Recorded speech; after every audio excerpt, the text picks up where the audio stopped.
رجب المرجب کا مہینہ گزر رہا ہے. معاویہ ابن ابی سفیان کی سیرت، کیریئر اور کردار مجھے جھنجھوڑتا ہے کہ کبھی میری مدح بھی کر. جھنجھوڑتا ہے، معاویہ کا کیریئر جھنجھوڑتا ہے، معاویہ کی سیرت جھنجھوڑتی ہے، جس نے ہزاروں مربع میل علاقے فتح کر کے اسلام کے جھنڈے لہرائے. معاویہ ابن ابی سفیان کی کتابت کے وہی مجھے جھنجھوڑتی ہے کہ کبھی میرا نام بھی لو. معاویہ ابن ابی سفیان کا تدبر جھنجھوڑتا ہے کہ مسلمانوں کے اختلاف کو مٹا کر دنیا ایک جھنڈے کے نیچے کھڑی کر دی تھی، کبھی میرا نام بھی لو. معاویہ کا کردار جھنجھوڑتا ہے کہ زہرا کا بیٹا حیدر کرار کا لہو نواسہ رسول میرے آپ پہ بیٹھ کرتا مجھے امام مقتدا مانتا نظر آتا ہے، مولوی کبھی میرا نام بھی لے. معاویہ کا تقدس، معاویہ کی شرافت، معاویہ کا وہ رشتہ جو رسول سے ہے، وہ مجھے جھنجھوڑتا ہے کہ میں اس عظیم قائد کو، میں اس عظیم ثبوت کو، ملت اسلامیہ کے اس قابل فخر فرزند کو نذرانہ عقیدت پیش کروں.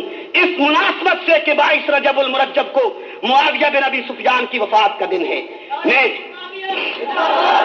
میں آج یہ چاہتا تھا کہ ایک بار پھر آپ کے سامنے ایک بنیاد رکھ دوں کہ صحابی رسول، اصحاب رسول میرے اور آپ کے ایمان کا حصہ ہے اور گاہ بگاہ ہے. مختلف اصحاب رسول کے ایام میں ان کا تذکرہ ہم اپنے ایمان کی تازگی سمجھتے ہیں. رجب المرجب کا مہینہ رواں ہے. اس کی 22 تاریخ کو معاویہ بن ابی سفیان نے دنیا چھوڑی ہے، دار فانی کو چھوڑ کر دار بقا کا سفر باندھا ہے.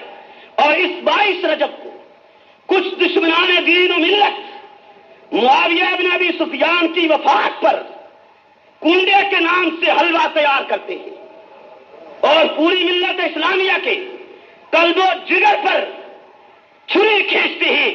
حتیٰ کہ میں دکھ کے ساتھ یہ کہوں گا کہ سنیو، تمہارے منبر و محراب کے کچھ ملا جنہوں نے صرف داڑھی رکھ لی اور ملا بے ملا اپنے ملا بن گئے اور انہیں اپنے عقائد و نظریات کا علم نہیں تھا، یا انہیں عقائد و نظریات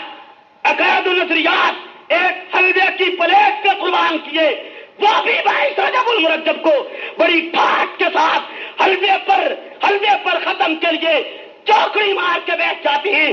سنیو، تم نے اپنی نسل نو کا قتل عام کیے، تم نے اپنے نظریات کا پرچار نہیں کیا. میری سنی بہن، میری سنی ماں کہتے ہیں وہی صحابی رسول اور پیغمبر کی زوجہ طیبہ کے بھائی کی موت پر خوشی کا حلوہ تیار کرتی ہے، جہالت میں تیار کرتی ہے، غفلت میں تیار کرتی ہے، دین نہ جاننے کی وجہ سے تیار کرتی ہے.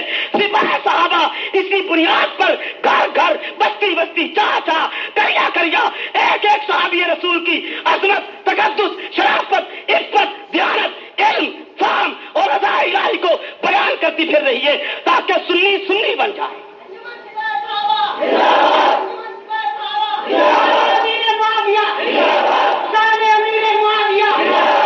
میں تو سنی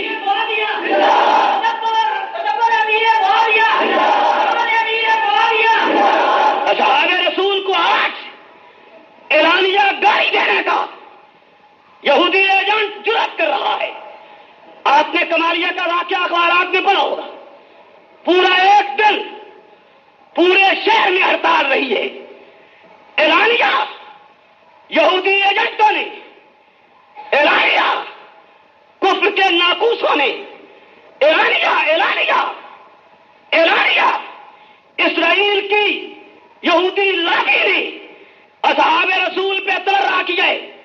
جس تبرے کے جواب میں پورے شہر نے ہڑتال کی ہے اور اس وقت تک انتظامیہ کمالیہ نے صرف 3 آدمی گرفتار کیے، جبکہ تبرہ جلوس میں کیا گیا جس میں 20 گنڈے توڑا کر رہے تھے.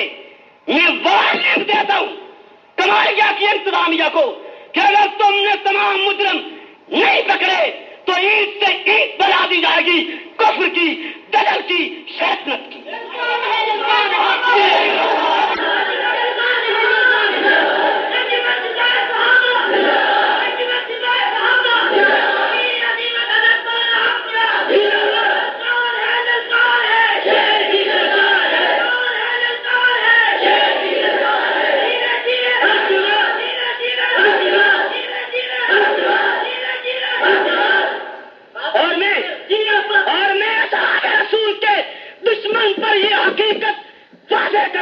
ہوں کہ ہم موت و زندگی برابر کر چکے ہیں، اور میں آج آپ کو اس بات کا بھی گواہ بناتا ہوں۔ میں نے صدر مملکت کے نام ایک درخواست اپنے نام سے لکھ دی ہے، معلوم نہیں زندگی کب تک ہے، لیکن گواہی بیرون ملک میرے مولانا عبدالستار صاحب توسری، منظور احمد چنیوٹی اور چند دیگر مقتدر سنی زعماء کے قتل کا منصوبہ 20 فروری سے لے کر 25 تک کے لیے تیار کیا گیا، جس کی ہماری اطلاع ہے، جس پر ہم صدر مملکت کو مطلع کر رہے ہیں، لیکن یہ بھول جائے یہودی لابی، بھول جائے تحریف کار، بھول جائے عائشہ کا دشمن، بھول جائے صدیق کا باغی کہ ہم موت سے ڈر کر تیرے کفر پہ پردہ ڈال جائیں گے۔ نہیں، جو کل کافر تھا آج بھی کافر ہے، جو کل دجال تھا آج بھی دجال ہے، جو کل گنڈا تھا آج بھی گنڈا ہے، جو کل شیطان تھا آج بھی شیطان ہے۔ مجھے بات کر لینے دیجیے۔ موت اور زندگی میرے رب کے سپرد ہے، میں مطمئن ہوں، میرا ضمیر مطمئن ہے۔ میں نے زندگی صحابہ کی مدح میں زندگی ایسا کے دوپٹے کی عفت کو بیان کرتے گزار چھوڑی ہے۔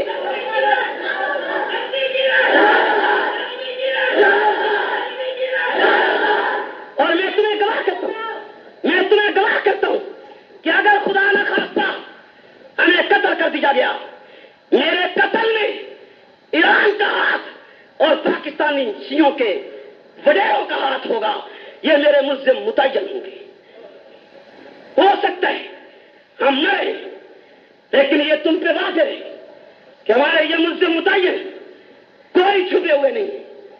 میرے پاس اطلاع ہے، مصدقہ اطلاع ہے، سازش کی اطلاع ہے، جس پر میں نے صدر صاحب کو خط لکھا ہے اور تفصیلات لکھی اس میں کہ آخر اس حد تک ایک اقلیت سر پہ کیوں چڑھ کے بولنے لگ گئی ہے۔ کبھی چنیوٹ، کبھی گڑھ مہاراجا، کبھی جھانگ سٹی، کبھی کہیں، یعنی ایک گراؤنڈز بنائے جا رہے ہیں تقریب کاری کو پروان چڑھانے کی۔ ہم نے انتہائی صبر کا ثبوت دیے ضلع کے حالات کو کنٹرول کرنے میں۔ میں آج بھی مقامی ضلع کے حالات پر تبصرہ نہیں کر رہا ہوں، تاہم اتنا ضرور کہتا ہوں کہ اب تک کے واقعات نے مجھ پہ یہ واضح کیا ہے کہ مقامی ضلعی انتظامیہ جانبداری کا ثبوت دے رہی ہے۔ میں ایک بار پھر پارلیمانی لہجے میں، ایک بار پھر انتہائی نرم لفظوں میں، ایک بار پھر درخواست کے لہجے میں عرض کرتا ہوں کہ مقامی انتظامیہ کو اپنی غیر جانبداری واضح کرنی چاہیے۔ کرنی چاہیے یا نہیں کرنی چاہیے؟ آپ تائید کرتے ہیں ہاتھ کھڑے کر کے؟ غیر جانبداری واضح کرنی چاہیے یا نہیں؟ اونچی آواز سے۔ اگر ہم پر مقامی انتظامیہ کی غیر جانبداری مزید چند دنوں تک واضح نہ ہوئی، ہم انتظامیہ کے ساتھ ٹکرا جانے پر مجبور ہوں گے اور پھر کچھ خیال نہیں کریں گے کہ مستقبل میں کیا ہوگا۔ ہم نہیں چاہتے کہ موجودہ حالات میں امن طرح ہو۔ ہم ان حالات میں چاہتے ہیں کہ ہم کشمیری حریت پسندوں کا پوری اتحاد و یکجہتی کے ساتھ دیں، لیکن اگر ہمیں گھر میں پرامن بیٹھے ہوں کو بھی مارنے کی اور خوار کرنے کی کوشش کی گئی، پھر ہم ٹکرانے پہ مجبور ہیں۔ آج بھی بغیر کسی جرم کے میرے بے گناہ ساتھی آپ کی جنگ جیل میں 2 قتل کیس میں بے گناہ اندر ہیں اور 4 تعزیہ کے بناوٹی جھوٹے فضول کیس میں اندر ہے۔ امن کو قائم رکھنے کی میں نے مثال پیدا کی ہے کہ اس تمام واقعہ کو اس طرح بنا دیا گویا ہوا ہی کچھ نہیں ہے۔ لیکن اگر انتظامیہ نے اب بھی بندے ٹریفک رکھی کہ ہمارے آدمی پکڑ دھکڑ میں ہر وقت گویا پریشان رہے اور دوسری سائڈ کے ایک آدمی بھی آج تک نہیں پکڑا گیا، اگر مزید چند دنوں میں مقامی انتظامیہ نے اپنی غیر جانبداری واضح نہ کی تو پھر اس قسم کی انتظامیہ پہلے کئی بار جنگ میں آئی اور ہم سے ٹکرائی اور پاش ہوئی ہے۔ یہ کوئی نیا یا انوکھا واقعہ ہمارے لیے نہیں ہوگا، بلکہ اس وقت ہم انتظامیہ سے ٹکرائے ہیں جب ہم اتنے مضبوط نہیں تھے۔ آج تو کچھ اسباب کے لحاظ سے ہم پہلے کی بنسبت اللہ کے فضل سے زیادہ مضبوط ہیں۔ آج بھی بے گناہ ساتھی میرے اندر ہے۔ کیوں اندر ہے؟ ان کا کوئی جرم؟ شک کی بنا پر جس کو مرضی جاؤ پکڑ لو۔ انتظامیہ